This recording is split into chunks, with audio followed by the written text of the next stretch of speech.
السلام علیکم ورحمۃ اللہ وبرکاتہ۔ حضرات محترم، جیسا کہ آپ کو معلوم ہے ربیع الاول شریف کا مہینہ چل رہا ہے۔ اس مہینے کے اندر لوگ طرح طرح کے سوال کرتے ہوئے نظر آتے ہیں۔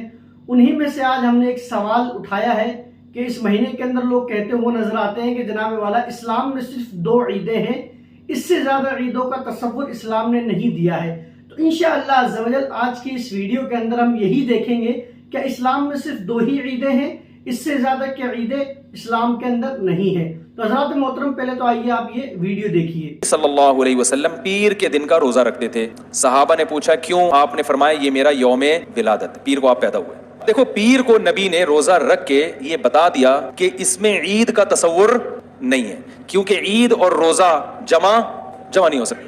جو ہماری عیدیں ہیں ان میں روزہ رکھنا جائز ہے۔ عید اور روزہ ایک دوسرے کے کیا ہیں؟ اپوزٹ، کیونکہ عید ایک خوشی کا دن ہے اور اس کو سیلیبریٹ کرنا ہے۔ تو سیلیبریٹ جو کیا جاتا ہے کھا پی کے کیا جاتا ہے یا بھوکا رہ کے کیا جاتا ہے؟ اس لیے 12 ربیع الاول اگر نبی کا یوم ولادت ہے بھی تو بہت کچھ بھی اگر کرنا ہے تو روزہ رکھنا، ہم تو اس کے بھی قائل نہیں ہیں روزے رکھنے کے، کیونکہ نبی نے پیر کا رکھا ہے، 12 ربیع الاول کا نہیں رکھا۔ لیکن اگر آپ کو کھینچ تان کے کچھ نہ کچھ ثابت کرنا ہی ہے تو آپ اس دن کو روزے کا تو قرار دے سکتے ہیں۔ آپ اس دن کو سیلیبریٹ کرنا یا عید قرار دینا آپ کے لیے ممکن۔ حضرات محترم، جیسے کہ آپ نے ویڈیو دیکھا، یہ ایک مفتی صاحب ہے، مفتی طارق مسعود، یہ کہہ رہے ہیں لوگوں سے جناب والا اسلام میں صرف 2 ہی عیدیں ہیں۔ اور ایک بات اور انہوں نے کہی، وہ بات یہ کہ جس دن عید ہوگی اس دن روزہ نہیں ہوگا اور جس دن روزہ ہوگا اس دن عید نہیں ہوگی۔ مطلب ان کے 2 اعتراض ہیں، ایک تو یہ کہ 2 عید کے علاوہ تیسری عید نہیں ہو سکتی، اور ایک بات یہ کہ جس دن عید ہوگی اس دن روزہ نہیں ہوگا، جس دن روزہ ہوگا اس دن عید نہیں ہوگی۔ میں ان مفتی صاحب سے کہنا چاہوں گا کہ آپ کو چاہیے کہ تھوڑا حدیثوں کو پڑھیں۔ اگر آپ حدیثوں کو پڑھتے ہوتے تو جناب والا یہ بات آپ ہرگز کہتے ہوئے نظر نہیں آتے کہ اسلام میں صرف 2 ہی عیدیں ہیں۔ آئیے میں آپ کو حدیث پیش کرتا ہوں۔ ابن ماجہ شریف کی حدیث ہے 1098 نمبر 1098، یہ حدیث نمبر ہے۔ حضرت عبداللہ ابن عباس رضی اللہ تعالیٰ عنہما سے روایت ہے، رسول اللہ صلی اللہ علیہ وسلم نے فرمایا یہ عید کا دن ہے جو اللہ نے مسلمانوں کے لیے مقرر کیا ہے، لہٰذا جو شخص جمعہ پڑھنے آئے اسے چاہیے کہ غسل کر کے آئے اور خوشبو موجود ہو تو لگا کر آئے اور مسواک ضرور کیا کرو۔ تو حضرات محترم، جو حدیث آپ نے سنی ہے اور یہ صحیح حدیث ہے، میرے آقا صلی اللہ تعالی وسلم نے صاف طور سے ارشاد فرما دیا کہ جو جمعہ کا دن ہے آپ کا، یہ عید کا دن ہے۔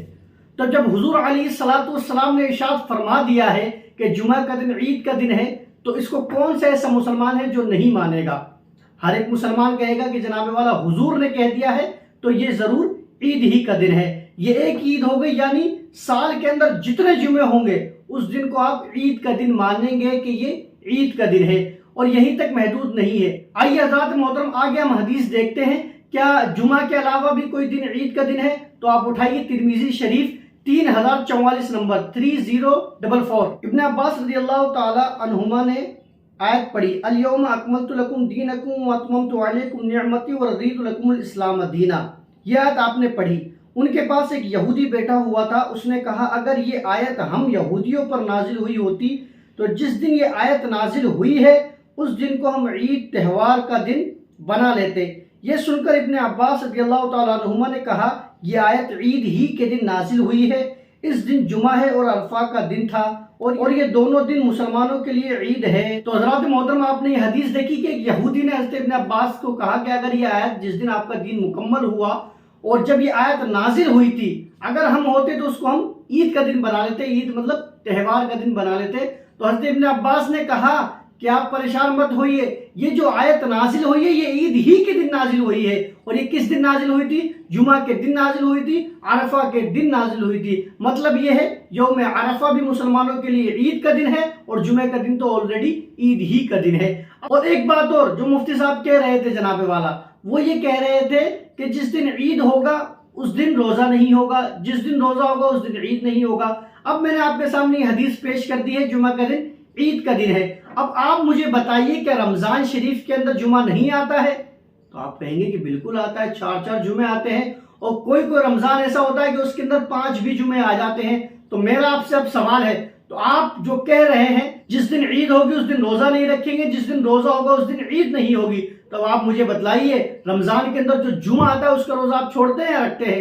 تو آپ کہیں گے کہ صاحب رکھتے ہیں. تو پھر ہمارا یہ سوال ہے کہ وہ تو عید کے دن آ رہا ہے اور آپ کی ڈیفینیشن یہ، آپ کی تعریف یہ ہے، آپ یہ کہہ رہے ہیں کہ جس دن عید ہوگی اس دن روزہ نہیں ہوگا، جس دن روزہ ہوگا اس دن عید نہیں ہوگی. جمعہ کا دن تو میرے آقا صلی اللہ علیہ وسلم نے ارشاد فرما دیا، حضور کے صحابی فرما رہے کہ جمعہ کا دن عید کا دن ہے. جناب والا پھر آپ یہ کیسے کہہ رہے ہیں کہ جس دن عید ہوگی اس دن روزہ نہیں ہوگا؟ یہ کہہ رہے ہیں کہ جناب والا حضور علیہ الصلوۃ والسلام پیر کا روزہ رکھتے تھے، چاہیے کہ آپ روزہ رکھیے، عید نہ کہیں.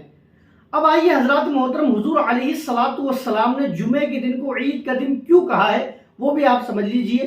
ابن ماجہ شریف کو ہی آپ اٹھائیے اور آپ اس کے اندر حدیث نمبر نکالیے 1084 آپ حدیث نکالیے. یہ حدیث بڑی لمبی ہے لیکن میں جو بات اس میں کہنا چاہ رہا ہوں وہ آپ مختصر سماعت فرما لیجئے. میرے آقا صلی اللہ علیہ وسلم نے فرمایا جمعہ کا دن تمام دنوں کا سردار ہے اللہ کے یہاں، اس کی عظمت سب سے زیادہ ہے. وہ تو اللہ کے یہاں عید الاضحیٰ اور عید الفطر کے دن سے زیادہ عظمت والا ہے. اس میں 5 باتیں ہیں جو اس کی افضلیت کا باعث ہے. اس دن اللہ تعالیٰ نے آدم علیہ السلام کو پیدا فرمایا. حضرات محترم، جو سب سے مین بات تھی وہ یہ بات تھی کہ حضور علیہ السلام فرما رہے ہیں کہ جو جمعہ کا دن ہے نا، یہ عید الفطر اور عید الاضحیٰ ان دونوں سے زیادہ فضیلت رکھتا ہے. اس کا ریزن کیا ہے؟ اس کا ریزن یہ ہے کہ حضور علیہ السلام فرماتے ہیں کہ اس دن حضرت آدم علیہ السلام پیدا ہوئے. اب میں کہنا چاہوں گا کہ حضور علیہ السلام فرماتے ہیں کہ جس دن آدم پیدا ہو اس دن تو عید کا دن ہو، اور جس دن فخر بنی آدم پیدا ہو اس دن کو عید کا دن آپ کیوں نہیں کہتے ہیں؟ یعنی حضرت آدم علیہ السلام پیدا ہو رہے ہیں، میرے نبی فرماتے ہیں کہ یہ عید کا دن ہے. تو میں آپ سے کہنا چاہوں گا کہ جس دن آدم کا بھی نبی پیدا ہوا ہو اس دن کو آپ عید کا دن کیوں نہیں مان رہے ہیں؟ ماننا چاہیے کہ نہیں ماننا چاہیے؟ اور جو لوگ یہ کہہ رہے ہیں کہ اس دن کو عید کا دن نہ کہیں، میں کہنا چاہوں گا کہ تم سراسر گمراہ لوگ ہو، اور تم لوگ وہ لوگ ہو کہ جنہیں دین سے کچھ بھی سروکار نہیں ہے. نہ تم کتابیں پڑھتے ہو، نہ تم حدیثیں پڑھتے ہو، تمہیں کوئی مطلب نہیں ہے. تمہارے ملا نے، تمہارے مولوی نے جو تمہیں پڑھا دیا تم اس کی رٹ لگائے رہتے ہو اور اپنے دماغ سے چلتے ہوئے رہتے ہو. حضور فرما رہے کہ جس دن آدم پیدا ہو اس دن کو اللہ نے عید کا دن بنا دیا ہے. تو جس دن آدم کا بھی نبی پیدا ہو رہا ہو تو اس دن عید کا دن ہوگا کہ نہیں ہوگا؟ 100% ہوگا. اور الحمدللہ میں اہل سنت والجماعت جس دن حضور علیہ السلام پیدا ہوئے ہیں اسی لیے اس دن کو ہم عیدوں کی عید کہتے ہیں، کیونکہ حضور علیہ السلام اس دن پیدا ہوئے ہیں. میں کہنا چاہوں گا کہ مفتی طارق مسعود صاحب، آپ چٹکلے پڑھنا چھوڑیے، حدیثوں کو پڑھیے. جب آپ کو بات سمجھ میں آئے گی، آپ دن رات چٹکلے پڑھیں گے، چٹکلے سنائیں گے تو جناب والا پھر تو آپ اپنی عقل سے ہی دلیل دیں گے، کتابوں سے آپ دلیل نہیں دیں گے. تو آپ کو چاہیے کہ آپ کتابیں پڑھیں. جب آپ کتابیں پڑھیں گے تب آپ کو بات سمجھ میں آئے گی کہ اہل سنت والجماعت کیوں کہتے ہیں کہ یہ عیدوں کی عید ہے، کیونکہ حضور علیہ السلام اس دن پیدا ہوئے ہیں. تو امید کرتا ہوں کہ آپ کو مسئلہ سمجھ میں آ گیا ہوگا. آپ کے جو ذہن و دماغ کے اندر جو خلش اٹھ رہی ہوگی، جو اعتراضات اٹھ رہے ہوں گے اس دن کے حوالے سے، وہ مکمل ختم ہو گئے ہوں گے. آپ سے گزارش ہے کہ ویڈیو کو شیئر کریں تاکہ لوگوں کو پتہ لگے کہ کس طریقے سے لوگوں کو دھوکہ دیتے ہوئے نظر آتے ہیں اور اپنی بات لوگوں سے منواتے ہوئے نظر آتے ہیں. قرآن و حدیث سے انہیں کوئی بھی مطلب نہیں ہے. واللہ تعالی اعلم. السلام علیکم ورحمۃ اللہ وبرکاتہ.